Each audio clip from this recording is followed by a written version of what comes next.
Hello everyone! Alright, so mga first timers natin dyan, sa mga newbies, ito po, turuan ko po kayo kung paano mag-activate ng inyong mga credit wallet. Okay, kasi syempre, since bago pa lang po kayo, I want to make sure na yung mga commissions ninyo ay makukuha ninyo. Okay, kasi kapag hindi po naka-activate ng inyong credit wallet, magiging parang floating po yung commission ninyo. Okay? So, ito po gawin ninyo ha. Simple lang po. Mag-login lang po kayo sa account ninyo. So, ito nakalagin po ako sa account ko.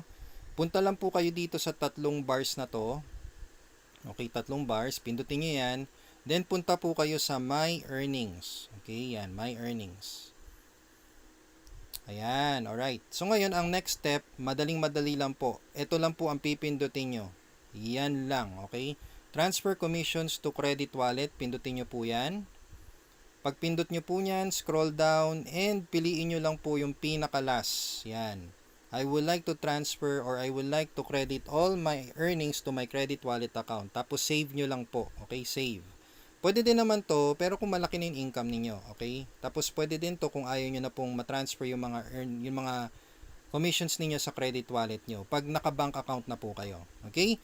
So, pag yan okay na, save nyo lang po. Ang makikita nyo naman, ganito na. Ito. Magkakaroon po kayo ng button na ganito, credit wallet. So, kung kayo po ay first timer, wala po kayong makikitang ganyan. Kasi wala pa pong laman yung account nyo. Pero pag may laman na po, yan po yung makikita ninyo, may credit wallet ka na. Okay? Pag pindot nyo po niyan, okay? Pag pindot nyo ng credit wallet, ayan. So, dito nyo po makikita kung magkano laman ng credit wallet nyo. So, ako, meron pa akong $24.65. So, meaning, meron pa akong pang activate, or sorry, meron pa akong pang bayad ng monthly. Alright? So, ang maganda po kasi dito, mga ma'am and sir, wala siyang bawas. Yun. Paano walang bawas, Coach Team? Wala siyang bawas kasi, for example, may downline ka na gustong mag-activate or gustong magbayad ng monthly niya. Kaya lang wala pa siyang debit card, wala pa siyang laman na credit wallet. So, ang pwede mong gawin, tulungan mo siya. Okay? Ikaw na mismo magbayad ng monthly niya using your credit wallet. So, babayaran kanya ng 560 pesos, GCash to GCash, Palawan Express, ano pa ba? Paymaya to Paymaya. Bahala na po kayo kung saan nyo gusto. Basta i-transfer lang po yung payment at kayo naman po ang gagawin nyo, kukunin nyo lang po yung ID number niya dito. Dito nyo po i-enter yung ID number niya. Tapos, pipiliin nyo lang po tong choose credit type. Yan. Pipiliin nyo to, ayan, yun umpisa, yun order, product, or pay for membership. Ayan. So, meron po tayong tutorial para dyan. At yan po yung pwede magawa ng credit wallet ninyo. Okay? So, kung kunwari may $50 ka na credit wallet, ang pwede mong gawin dyan is imbis na alam niyo magbayad si customer or si new member mo sa using credit card, pwede mong gawin, ikaw na mag-offer. Sabi mo sa kanya, ako na lang bayaran mo, ako na mag-activate ng account mo, bigyan mo lang ako ng 2,800 pesos. O, di ba? So, imbis na nabawasan ka, or imbis na mabawasan ang income, nadagdagan ka pa. Kasi it depends on the rate eh. So, for example, ang 49.95, ang rate ngayon ay nasa 2,775. And gusto mong mabayaran ka ng 2,800, o di kumita ka pa, di ba? Hindi ka pabawas. Ayan. O kaya kung gusto mo magpabayad ng 3,000, so it depends on you. Alright? So, ganun po siya, ganun ang nagagawa ng credit wallet. Ito, for example, tingnan natin to Ito, credit log. Ayan, dito nyo malalaman kung saan nyo ginawa. Ito, for example, ayan, may mga members po ako na walang debit card. So, ang ginawa nila, binayaran po nila ako ng 560 pesos para pambayad ng monthly nila. Ayan, di ba? Walang bawas, walang tax. Okay, so nagbayad po sila. Ayan, diretso po sa akin. Ayan. So, nagbayad po sila GCash to GCash na po. Alright? Ayan. Tapos, pwede ka rin mag-transfer ng credit wallet mo to another person. Kunwari, humiram ka. Ayan, kunwari, humiram po ako sa pinsang ko ng $1 na credit wallet. Nung pumasok po yung earnings ko, binalik ko sa kanya yung $1. Okay? Ayan. Ganyan po nagagawa ng credit wallet. Kaya maganda din po si credit wallet para sa mga nag-uumpisa. Alright? Pero kapag malaki na yung income ninyo, yung tipong mga $1,000 na ang pumapasok, tapos malalim na grupo mo, ay, nako, dapat dyan mag-bank account ka na. Okay? So, paano ba yung bank account transfer? Ito naman ang pipindutin nyo. Ito, si select payment option. Okay? Pindutin nyo lang po yan. Ayan. Then, magkakaroon po ng new set of instructions kung paano ninyo gagawin yan. Alright? Ayan, ito. Ganito yung makikita ninyo. So, ngayon, pipindutin nyo lang to, tong submit. Pag na-click nyo na po tong submit, may lalabas na other options. Ito. Okay, so piliin nyo lang po yung Global e-wallet powered by iPayout para pwede nyo pong gawing bank transfer, wire transfer, prepaid card transfer, Bitcoin transfer ang inyong mga payout. Okay? May fee lang po dyan. Yun lang po, may fee. For every transfer. Ito, basahin nyo na lang po yan. Okay, may yan yung may fee kasi syempre bank to bank po yan eh. So as you know, pag bank to bank talaga, may mga bawas-bawas po yan. Alright, so follow instruction lang po. Meron po akong another tutorial para dyan. Kung paano ninyo ma-activate or paano ninyo ma-register ang bank account ninyo. So panoorin nyo po sa next tutorial natin. Okay? So sana nakatulong po tong video na to. Again, activate your credit wallet para sa mga nag-uumpisa para ma-enjoy nyo na po yung inyong mga commission. So congratulations and thank you! Alright guys, so ito po yung training or tutorial kung paano nyo po isa-set up yung bank account nyo for your LG payout, Live Good payout. Okay, madaling-madali lang naman po siya. So once na makuha nyo na po yung access ninyo sa livegoodglobalwallet.com, mag-login lang po kayo. Okay, mag-login lang po kayo. Ito po yun. So just visit the website livegood.globalewallet.com. Yan lang naman po yung hahanapin nyo. livegood.globalewallet.com. Okay, then enter nyo lang po yung ID number nyo and yung password na create nyo, then log in. Okay, ayan, log in. Ayan. So ako po kasi naka-setup na yung bank account ko. So ang gagawin nyo para sa mga newbies, it's either pwede po kayo umorder ng prepaid card. Ito po siya. Order po kayo ng prepaid card. Or, kung may sarili naman kayong debit card, pwede na lang po dito, okay? Withdraw funds. Yan pipindutin nyo. Sa order prepaid card, pag pinindot nyo po to, ayan, tapos may makikita po kayong dalawang option dyan. Ito, order prepaid card na lang po kayo. Yan, pindutin nyo yan. And makikita nyo po ito. Yan. So ngayon, ito pong order prepaid card natin, ito lang po hindi ko mag-guarantee mga ma'am and sir kung pwede mag-withdraw sa ATM kasi hindi siya naka-check eh. Alright? Tingnan nyo, makikita nyo may shipping fee, check. Can purchase online, check. Pero yung can withdraw at ATM, hindi siya naka-check. So medyo nag-alangan po ako dyan. Kaya hindi na po ako order ng debit card. So I think para siyang alam niyo yun, yung credit card na lang. Yun pwede nyo ipang swipe na lang sa mga merchants. Okay? So, might as well, mas maganda na lang. Total, $9.95 naman po siya. Mag-ano ka na lang, mag-open ka na lang ng local bank account, di ba? So, punta ka na lang dito. Pindutin nyo po tong withdraw funds. Kung may debit card ka naman or may bank account ka, yun na lang po yung gamitin nyo. Okay? So, pag pindot nyo po nyan, withdraw funds, ito lang po. Pindutin nyo lang po itong bank account. Okay, kasi ako nakaregister na po yung BPI ko eh. Ayan o, yan po yung BPI ko, nakaregister na.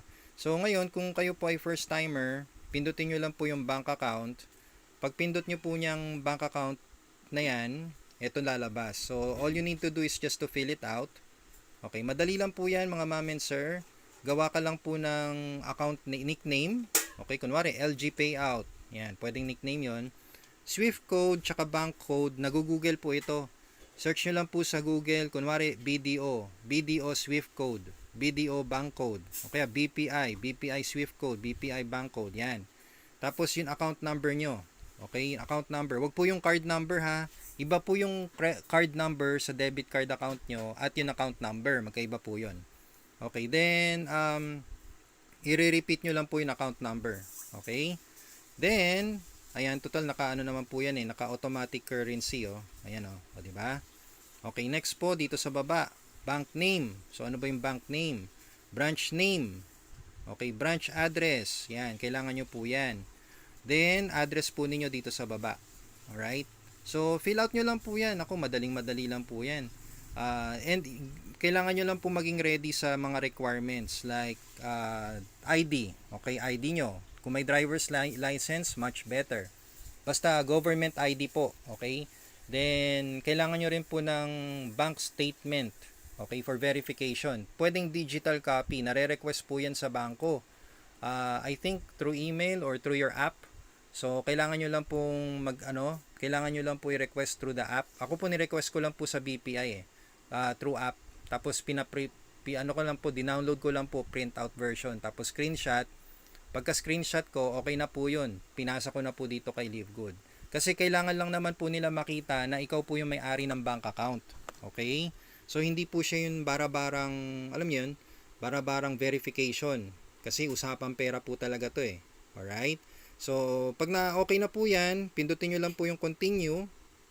Nandito po yung continue. Ayan, nasa baba. Ayan, pindutin nyo lang po yan. And, sundin nyo lang po talaga yung instruction niya. Ganun lang po siya kasimple. Okay? So, yan, back po tayo. So, once na-verify na po kayo, give it at least maybe 1 week. Alright? Para mag-verify. Kasi, syempre, maraming nagpapasa po niyan. Pag gusto nyo naman ng Bitcoin transfer, ito, pwede siya. Dito, Bitcoin. Okay? Wire transfer, pwede din po. So, bahala po kayo kung ano gusto nyo. Basta, ano lang po siya, dito lang po siya sa livegood.globalwallet.com. Alright? So, yan. Sana nakatulong po itong option na to. And again, hataw lang tayo. Sooner or later, lalaki rin talagang ating mga payouts. Kaya, dapat may bank account ka na. Mag-open ka na ng bank account mo kasi dyan talaga ipapasok ang pera mo. Okay, hello everyone. Turo ko po sa inyo kung paano kayo magse-setup ng mobile app for your global e-wallet. Okay? So kailangan niyo lang po mag-login ulit or kailangan niyo lang po pumunta sa website ng Global e-wallet.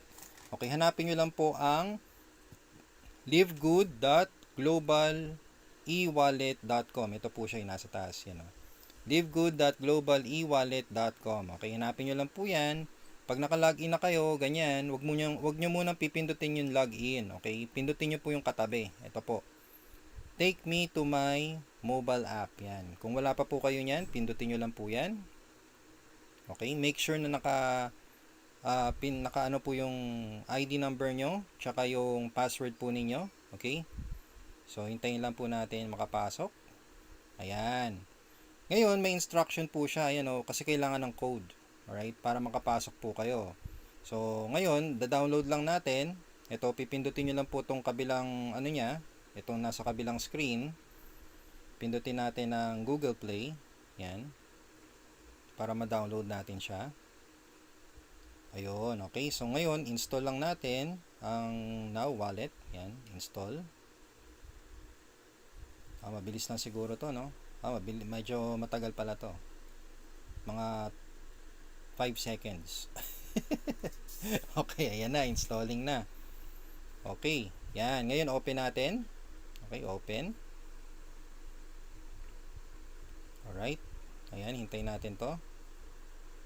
Ayan, so kailangan natin i-enter yung merchant code natin. Okay, so balikan natin yung merchant code, which is ito, 189111. Okay, enter natin yan. 189111. Okay, go ahead. Yan, pindutin na natin yung go ahead. Ayun, okay. So ngayon, enter lang natin yung username natin and the password. Okay? Alright, so ito. Login lang tayo. Pag na-enter nyo na yung username and password nyo, login lang. Ayan, hintayin lang natin to. Ayan, okay. So ngayon nakita na natin, no.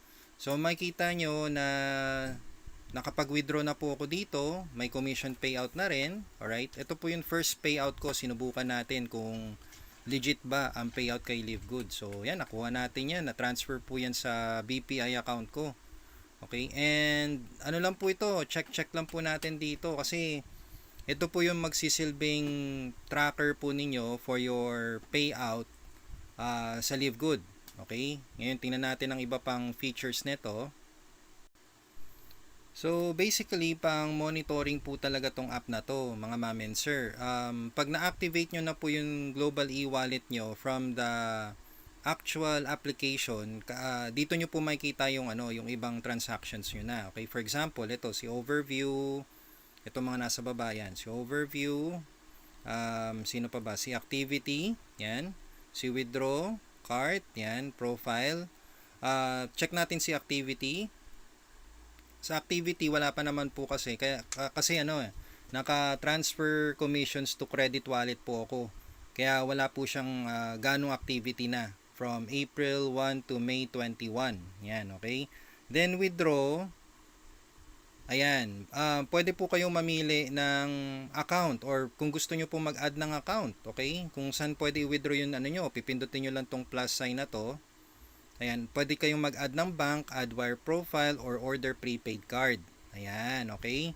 Para dire-diretso na sa bank account ninyo, yung payout ninyo. Okay? So, ano pa ba? Cart. Sa cart, wala rin naman po masyado kasi syempre hindi naman po magagamit to. Pero overview, ayan, makikita ninyo, last April, nung nag-try akong mag-payout sa e-wallet na to, sa Global e-wallet, ayan po yung lumabas. Yan. So, naku mga ma'am and sir, ito po makakatulong po sa atin to. Hindi po kayo magkakaroon ng hindi po kayo magkakaroon ng access dito if wala po kayo nung referral code. Alright? So, ito po, wala po yan. Hindi po kayo makakakuha niyan. Okay? Kaya dapat, activated muna yung Global e-wallet nyo para makakuha po kayo ng ito, referral code. Alright? Para ma-download po yung mobile app. Okay? Kasi exclusive po ito Exclusive po ito para sa Live Good members. Okay? So yan, sana nakatulong din ito. Again, if you have any questions or concern, you can PM or chat na lang po sa ating GC. Again, congratulations everyone. Thank you.